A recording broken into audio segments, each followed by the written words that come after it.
So the next chapter I'm going to discuss is chapter 8, which is on employee empowerment. In this case, the employees were myself and my fellow group members. Just a little overview of the chapter. In the textbook, employee empowerment is defined as involving people in decisions made relating to their work as a fundamental principle of good management.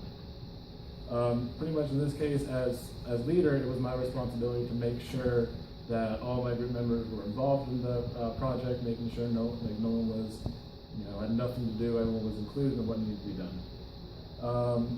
There's a difference between empowerment and involvement, and this is something as a leader that I didn't do very well. Empowerment is making sure, getting your employees involved, but then having them actually contribute and do their own work, just in a sense. Whereas involvement is just me asking for opinions like, hey, what do you think of this? Or do you have any thoughts on this? Some inhibitors of employee empowerment, especially the ones that I found most prevalent during this project, were resistance from the group members. Sometimes I would come up with ideas, especially when we were coming up with the recommendations as to what we should do next, and I got some, they were like, I don't know if this is really going to work, I don't know if it's a good idea, because I was trying to think outside the box, and the ideas that they were coming up with were just kind of simple and something that you would expect to see in like a simple advertisement. I tried to go outside the box and just kind of broaden our horizons a little bit.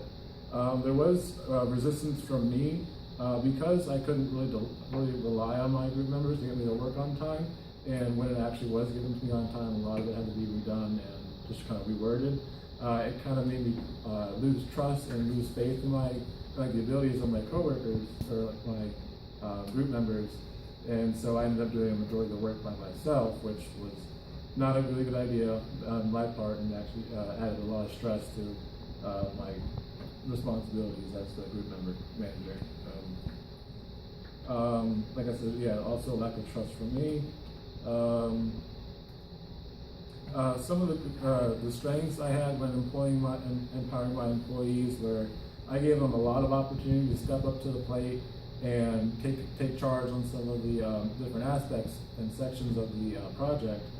Where when we had to collect the survey information, I delegated two of our group members to go out to places where there's going to be a lot of people, a lot of foot traffic, and actually have random people off the streets fill out surveys based on our customer and the ones we get devised ourselves.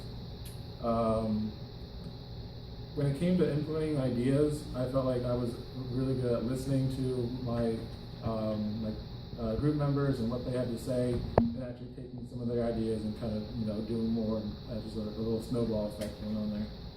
Some of the things I think I did poorly. Like I said, there was a lot of hesitation from me because, like I said, I couldn't really trust them. I didn't really have a lot of faith in their abilities to actually complete the work and have it be a good quality section. And a lot of the characteristics from us, like from myself and the group members, kind of hindered the level of empowerment I could actually give them.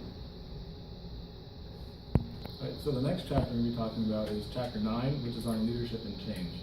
The textbook defines leadership as the ability to inspire people to make a total, willing, and voluntary commitment to accomplish or exceed organizational goals. And in this case, it was my duty as leadership, as a leader, to motivate my group members into getting really enthusiastic and actually wanting to do a good job on this project, because it was such a heavy class load, being our capstone, that it did require a lot of attention and dedication. Some of the duties that I had as a leader was to provide direction for my group, mentor them on concepts that they didn't understand, anything like that, and actually motivate them to get their work done. This leadership style that I implemented, at least that I think I implemented, was the goal-oriented leadership style.